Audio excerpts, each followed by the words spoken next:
Just getting done with the day ice fishing and getting the four-wheeler charged up again, batteries charged. It's going to be cold this week, so keep those batteries charged. That's something you don't want to overlook here. You could be stranded out there on the ice, and that'd be a bad situation. So, I want to talk rods for a second. You know, many anglers are asking what type of rod to get. It's a hot topic this time of year as people are getting ready for Christmas in a couple days and trying to get their arsenal complete. So I wanted to go over quickly my rod choice for targeting, obviously what I do a lot, catfish, but also walleyes. It's kind of a 1-2 punch here on how I'm targeting these fish and show you some rod options and why I use what I use. And I've had a couple questions recently, so it seems to make sense. With all the different rod types out there nowadays in the market, it can be sometimes a little troubling to try and decide which one you like, which one you need. Many great options out there. A lot of them work exceptionally well. So there's a lot of things to choose from. Really it comes down to personal preference, comfort, and that sort of stuff. But for me, I'm going to show you my setups here. You know, I start by hitting the ice, usually trying to target a more neutral fish. You know, oftentimes these fish can be negative, they can be positive, but I like to hit them starting going neutral. So how I like to start things off is I like to start off with something that gives me some versatility. And that usually is a medium light action rod. I got this with 5 or 6 pound frost ice line. I got that metered monofilament.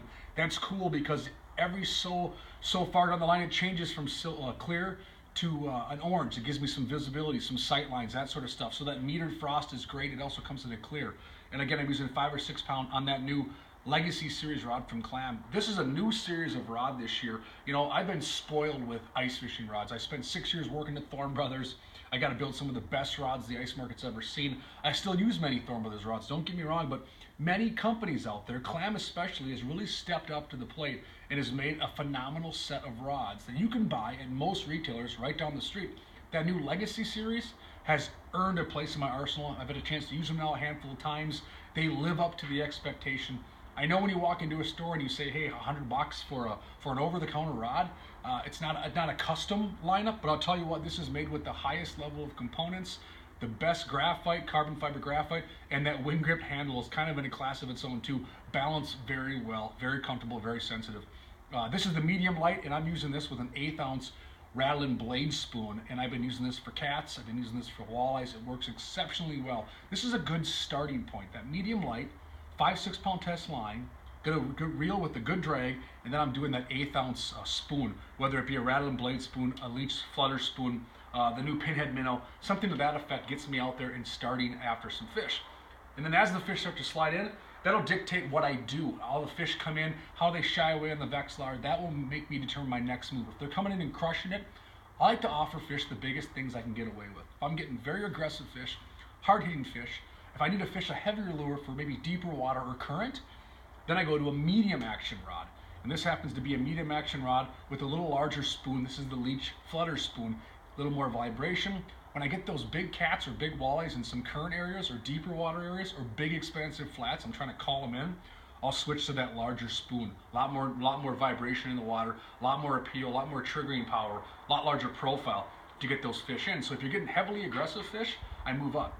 If you see fish come in on this and they shy away, again, maybe move back. So I always start with that medium light that we showed you first, and then I might go to that medium action Legacy rod as another option.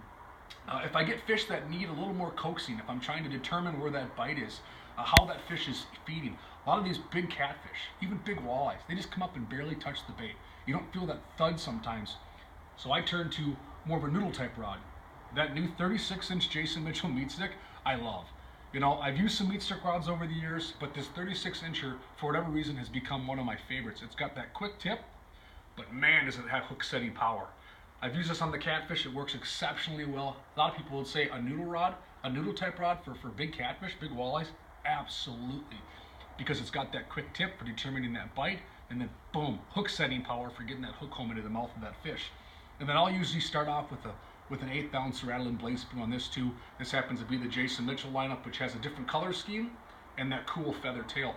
Believe it or not, I've had many situations where that minnow head or that chunk of meat falls off your spoon, and because of that feathered treble, that little bit of added oomph, that little flash, gets those fish to go. I've caught fish without live bait on this. So that meat stick, again, coupled with 5 or 6 pound test line, that quick tip, those big cats or even those walleyes, they'll just barely move that tip. You don't know there's one on there until you start to lift your rod and you see that tip start to dip. That's when you set the hook home.